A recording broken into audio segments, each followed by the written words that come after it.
इस पत्र में हम 4 चीजें देखेंगे। तिब्बत का वातावरण, बौद्ध धर्म का कड़वा इतिहास, बौद्ध धर्म की अच्छी चीजें और आदि शंकराचार्य का समय।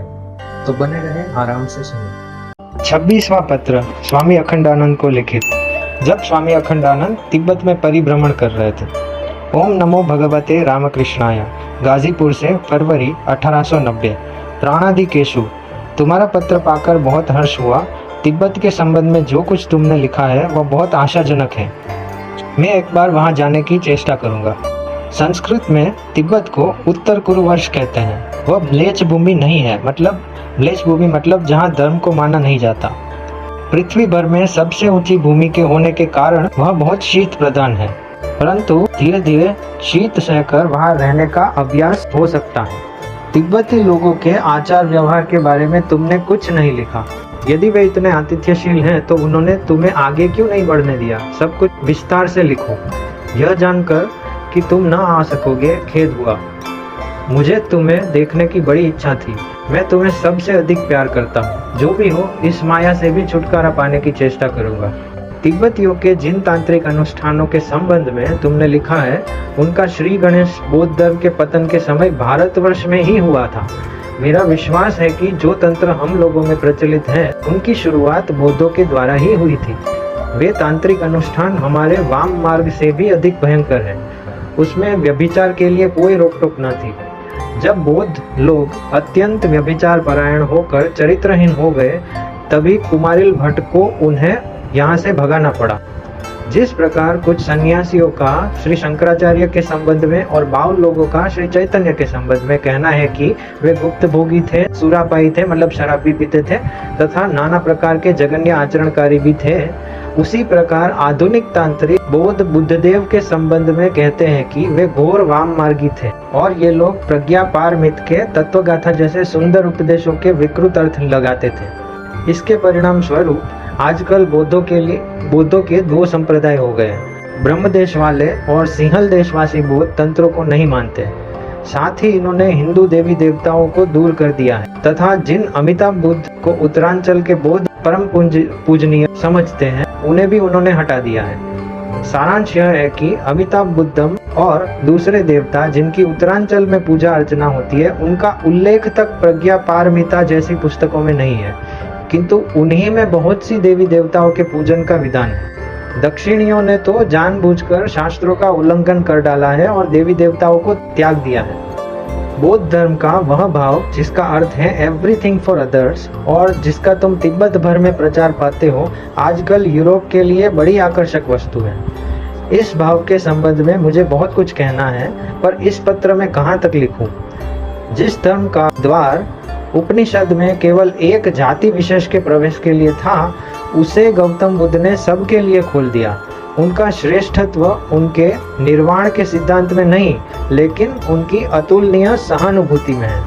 बौद्ध धर्म के वे अंग जिनके कारण बौद्ध धर्म को महत्ता प्राप्त है, प्रायः सब के सब वेदों में पाए जाते हैं। वहाँ यदि कुछ नहीं है तो वह है बुद्ध देव की बुद्धि तथा उनका हृदय, जिनकी बराबरी जगत के इतिहास में आज तक कोई नहीं कर सका। वेदों में जो कर्मवाद है, वही यहूदी तथा अन्य धर्मों में भी है, अर्थात यज्ञ तथा अन्य बाह्य आचरणों द्वारा अंतःकरण की शुद्धि। इसका विरोध सबसे पहले भगवान बुद्ध ने ही किया, परंतु उसके मूल भाव प्राचीन जैसे ही रहे। उदाहरण के लिए उनका अंतःकरणवाद तथा वेदों को छोड़ सूत्रों पर विश्वास करने की आज्ञा देखो। जाति भेद वही पुराना था, किंतु उसका निश्चय व्यक्तिगत गुणों के आधार पर होता था और जो उनके धर्म पर विश्वास नहीं करते थे, वे पाखंडी कहलाते थे। पाखंड बौद्धों का एक पुराना शब्द है, परंतु वे बड़े भले और सहिष्णु थे।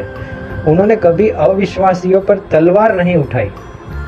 तुमने तर्कों की आंधी में वेदों को उड़ा दिया, किंतु तुम्हारे धर्म का प्रमाण क्या है? बस विश्वास करो। यही तरीका तो सभी धर्मों का है। यह उस समय की एक बड़ी आवश्यकता थी और इसी कारण उनका अवतार हुआ। उनका मायावाद कपिल के जैसा है, परंतु श्री शंकराचार्य का सिद्धांत कितना विशाल और कितना युक्तिपूर्ण था। बुद्ध और कपिल सदा से यही कहते आए हैं, इस जगत में केवल दुख ही दुख है, इससे दूर रहने की चेष्टा करो, बचो। सुख क्या यहाँ बिल्कुल नहीं है? यह कथन ब्राह्मणों के जैसा है, जिनके मत से इस जगत में सब सुख ही सुख है। दुख तो है, पर इसका इलाज क्या? शायद कोई यह कहे कि दुख भोगने का निरंतर अभ्यास हो जाने पर वह सुख जैसा लगेगा। श्री शंकराचार्य का मत इससे भिन्न है। उनका कहना है कि यह संसार है भी और नहीं भी, सन्नापी असन्नापी, अनेक रूप होने पर भी एक है, भिन्नापी अभिन्नापी। मैं इसका रहस्योद्घाटन करूंगा। मैं इसका पता लगाऊंगा कि वहाँ दुख है कि कुछ और। मैं उसे हुआ समझकर क्यों भागूं? मैं इसका पूर्ण ज्ञान प्राप्त करूंगा। इसके जानने में जो अनंत दुख है उसका मैं पूर्णतया आलिंगन कर रहा हूँ। क्या मैं पशु हूँ जिसे तुम इंद्रिय जनित सुख दुख जरा मरण आदि से भयभीत करना चाहते हो? मैं इसे जानूंगा, इसके जानने के लिए जान दूंगा। इस जगत में जानने योग्य कुछ भी नहीं है। इसलिए यदि इस माइक जगत के परे जो है, जिसे भगवान बुद्ध प्रज्ञापारम अथवा अतीतात्मक कहते हैं, उसका अस्तित्व हो तो मुझे वही चाहिए। मुझे इस बात की परवाह नहीं कि उसकी प्राप्ति होने पर मुझे दुख होगा या सुख। क्या ही उच्च भावना है यह, कितनी महान। उपनिषदों के ऊपर बौद्ध धर्म पनपा है और उसके ऊपर है श्री शंकराचार्य का दर्शन। यदि श्री शंकराचार्य में कोई कमी है तो वह है बुद्ध के समान अद्भुत हृदय की।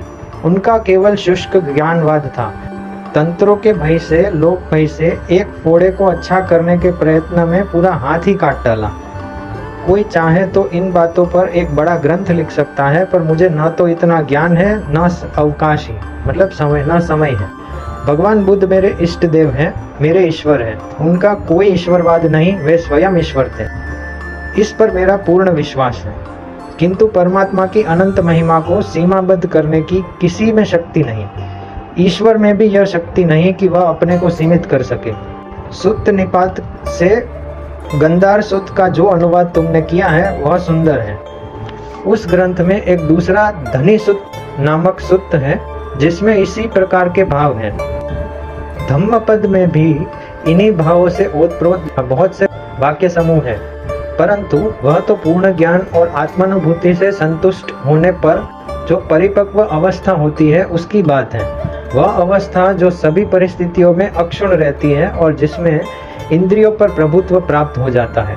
ज्ञान विज्ञान तृप्तात्मा कुटस्थो विजितेंद्रिय, गीता का जो श्लोक है, जिसका मतलब है जिसमें शरीर बोध बिल्कुल नहीं है, वह मदमत्त हाथी की तरह इधर उधर विचरण करता है।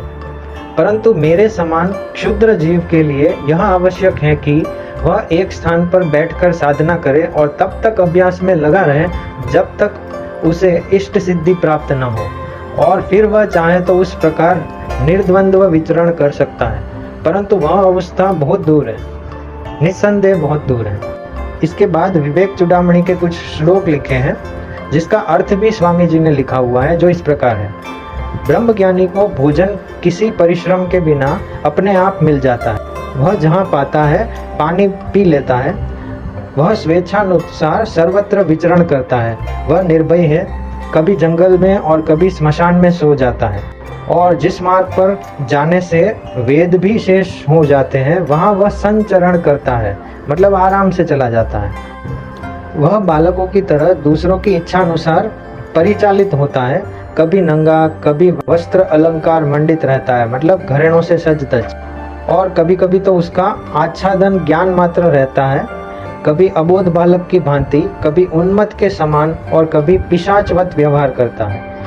मैं श्री गुरुदेव के पवित्र चरणों में प्रार्थना करता हूँ कि तुमको वह दशा प्राप्त हो और तुम गेंडे की भांति निर्द्वंद्व विचरण करो। इति विवेकानंद। अगर आपको यह पत्र सुनना अच्छा लग रहा है तो प्लीज़ इस चैनल को सब्सक्राइब ज़रूर कीजिए और आपके फेवरेट लेटर्स दूसरे व्हाट्सएप ग्रुप्स में ज़रूर भेजिए ताकि और लोग भी इसका फ़ायदा ले सकें। धन्यवाद।